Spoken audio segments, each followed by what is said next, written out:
बच्चे का नाम रखने का दिन है ना? जी।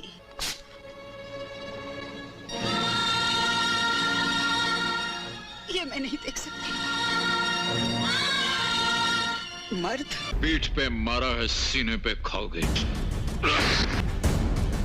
अगर तुम लोगों में से किसी ने अपनी माँ का दूध पिया तो हम लोग को यहाँ से बाहर निकाल के दिखा दे।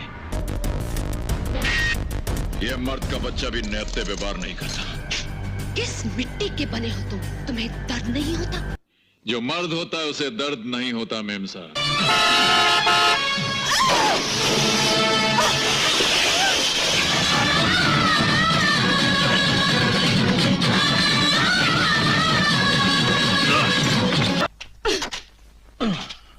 बोलो, इस बुढ़िया के जख्मों की क्या कीमत है? तुम सिर्फ हाथ जोड़कर इनसे कहो कि मुझे माफ कर दो। चल माफी मांग, चल। क्या नाम है तुम्हारा? वही जो हर औरत की जुबान पे होता है।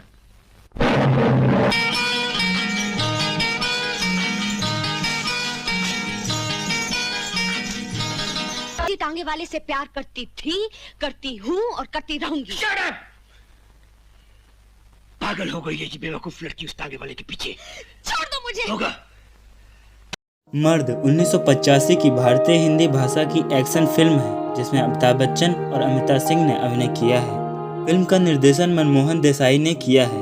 अमिताभ बच्चन को फिल्म फेयर पुरस्कार के लिए नामांकित किया गया था। मर्द 1985 की दूसरी सबसे ज़्यादा कमाई करने वाली फिल्म थी और 1980 के दशक की 8वीं सबसे ज़्यादा कमाई करने वाली फिल्म थी। मर्द दिवाली त्यौहार के दौरान रिलीज होने वाली सबसे ज़्यादा कमाई करने वाली फिल्मों में से एक है। फिल्म भारत में खुलती है। यह 20वीं सदी की शुरुआत है जब भारत ब्रिटिश साम्राज्य का हिस्सा बना हुआ था। उद्घाटन के क्रम में ब्रिटिश सैनिकों के एक समूह को एक भारतीय किले को लूटते हुए और इंग्लैंड के हवाई मार्ग से उसका धन ले जाते हुए दिखाया गया है। उन्हें बहादुर राजा आजाद सिंह यानी दारा सिंह द्वारा रोका जाता है जो बेहद मजबूत है और हल्के विमान को कम करने, कई अंग्रेजी सैनिकों को वश में करने और चुराए गए गहनों को बरामद करने का प्रबंध करता है। इस समय के आसपास राजा आजाद सिंह की पत्नी रानी दुर्गा यानी निरूपा रॉय एक बच्चे को जन्म देती हैं जिसका नाम राजू है। राजा ने नवजात शिशु के सीने में मर्द शब्द को उकेरा, यह गर्व से देखते हुए कि बच्चा हर समय मुस्कुरा रहा है और जाहिर तौर पर कोई दर्द महसूस नहीं कर सकता है। उनके शब्द मर्द को दर्द नहीं होता जिसका अर्थ है एक सच्चे आदमी को कोई दर्द नहीं होता। पूरी फिल्म में एक वार्तिक संवाद है। ब्रिटिश आयोग के एक सहानुभूतिपूर्ण और उदार अंग्रेजी महिला लेडी हेलेना के नेतृत्व में एक जांच करता है। जांच में अंग्रेजी सैनिकों के अत्याचारों का पता चलता है और इसके परिणाम स्वरूप कई अधिकारियों को आधिकारिक रूप से फटकार लगाई जाती है। लेडी हेलेना राजा आजाद सिंह की करीबी विश्वास पात्र हैं और आमतौर पर राजा और ब्रिटिश शासन से भारत को स्वतंत्रता प्राप्त करने के विचार का समर्थन करती हैं। अंग्रेजी अधिकारी जनरल डायर और इंस्पेक्टर साइमन एक कमजोर इरादों वाले स्थानीय डॉक्टर हैरी राजा को पकड़ने के लिए हैरी राजा को बहकाता है। इस प्रकार कमजोर होकर राजा को पकड़ लिया जाता है और एक काल कोठरी में कैद कर दिया जाता है।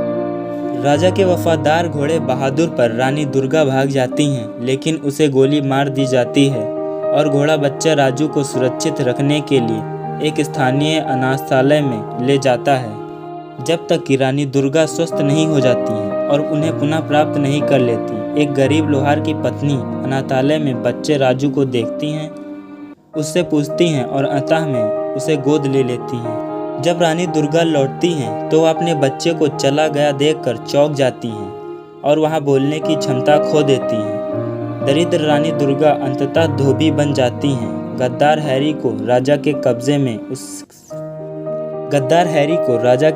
में उसके हिस्से के लिए शहर का महापौर नियुक्त किया गया है। प्यार करने वाले लोहार और उसकी पत्नी की देख रेख में राजू बड़ा होकर एक मजबूत युवा बन जाता है। उसका दिन का काम तांगा चलाना है। एक दिन वह एक अभिमानी और दमनकारी युवती से मिलता है जो एक बूढ़ी औरत के ऊपर अपनी कार चलाती है। राजू पीछा करता है, युवती को रोकता है और उसे बूढ़ी औरत से माफ़ी मांगने के लिए मजबूर करता है। युवती उच्च जन्म की है और उसका अंगरक्षक जय बिस्को राजू को रोकने का प्रयत्न करता है लेकिन राजू उसे आसानी से दूर कर देता है। युवती रूबी जो मेयर हैरी की बेटी है, रूबी माफी मांगती है, लेकिन वह राजू के कठोर रूप और स्पष्टवादिता से मंत्रमुग्ध हो जाती है। उसने शुरू में अपनी स्वतंत्रता को बनाए रखने के लिए उसके अग्रिमों को अस्वीकार कर दिया, लेकिन वह अंततः प्यार में पड़ जाती है, उसका दिल बदल देती है और उसे अपने जन्मदिन की पार्टी में आमंत्रित करती है। हैरी और जनरल डायर सत्ता के लिए अपनी अथक खोज जारी रखते हैं। उनका पहला कदम हैरी की हवेली के सामने की बस्ती को ध्वस्त करना है। राजू ने बस्ती वासियों को तोड़फोड़ करने वाले दल का विरोध करने और हैरी की हवेली पर धरना देने के लिए रैलियां की।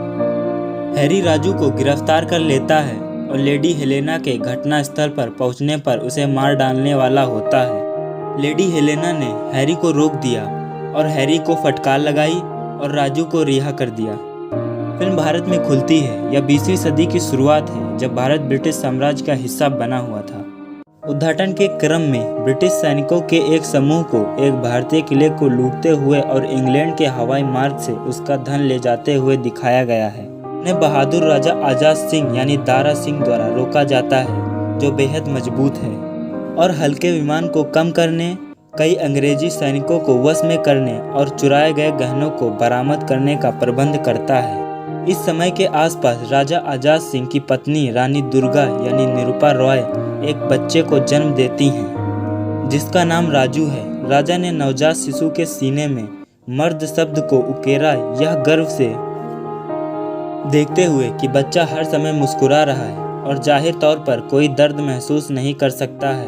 उनके शब्द मर्द को दर्द नहीं होता, जिसका अर्थ है एक सच्चे आदमी को कोई दर्द नहीं होता। पूरी फिल्म में एक वार्तिक संवाद है। ब्रिटिश आयोग के एक सहानुभूतिपूर्ण और उदार अंग्रेजी महिला लेडी हेलेना के नेतृत्व में एक जांच करता है। जांच में अंग्रेजी सैनिकों के अत्याचारों का पता चलता है और इसके परिणाम स्वरूप कई अधिकारियों को आधिकारिक रूप से फटकार लगाई जाती है। लेडी हेलेना राजा आजाद सिंह की करीबी विश्वास पात्र हैं और आमतौर पर राजा और ब्रिटिश शासन से भारत को स्वतंत्रता प्राप्त करने के विचार का समर्थन करती हैं। अंग्रेजी अधिकारी जनरल डायर और इंस्पेक्टर साइमन एक कमजोर इरादों वाले स्थानीय डॉक्टर हैरी राजा को पकड़ने के लिए हैरी राजा को बहकाता है। इस प्रकार कमजोर होकर राजा को पकड़ लिया जाता है और एक काल कोठरी में कैद कर दिया जाता है। राजा के वफादार घोड़े बहादुर पर रानी दुर्गा भाग जाती हैं, लेकिन उसे गोली मार दी जाती है और घोड़ा बच्चा राजू को सुरक्षित रखने के लिए एक स्थानीय अनाथालय में ले जाता है, जब तक कि रानी दुर्गा स्वस्थ नहीं हो जाती हैं और उन्हें पुनः प्राप्त नहीं कर लेती। एक गरीब लोहार की पत्नी अनाथालय में बच्चे राजू को देखती हैं, उससे पूछती हैं और अंततः में उसे गोद ले लेती हैं। जब रानी दुर्गा लौटती हैं तो वह अपने बच्चे को चला गया देखकर चौंक जाती हैं और वहां बोलने की क्षमता खो देती हैं। दरिद्र रानी दुर्गा अंततः धोबी बन जाती हैं। गद्दार हैरी को राजा के कब्जे में उसके हिस्से के लिए शहर का महापौर नियुक्त किया गया है।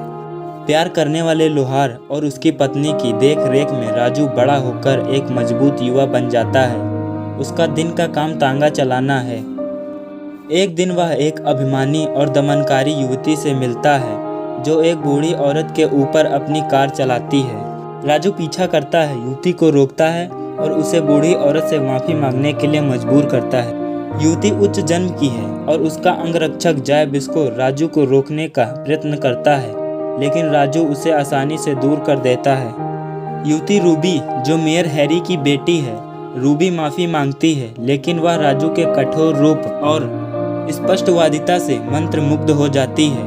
उसने शुरू में अपनी स्वतंत्रता को बनाए रखने के लिए उसके अग्रिमों को अस्वीकार कर दिया, लेकिन वह अंततः प्यार में पड़ जाती है, उसका दिल बदल देती है और उसे अपने जन्मदिन की पार्टी में आमंत्रित करती है। हैरी और जनरल डायर सत्ता के लिए अपनी अथक खोज जारी रखते हैं। उनका पहला कदम हैरी की हवेली के सामने की बस्ती को ध्वस्त करना है।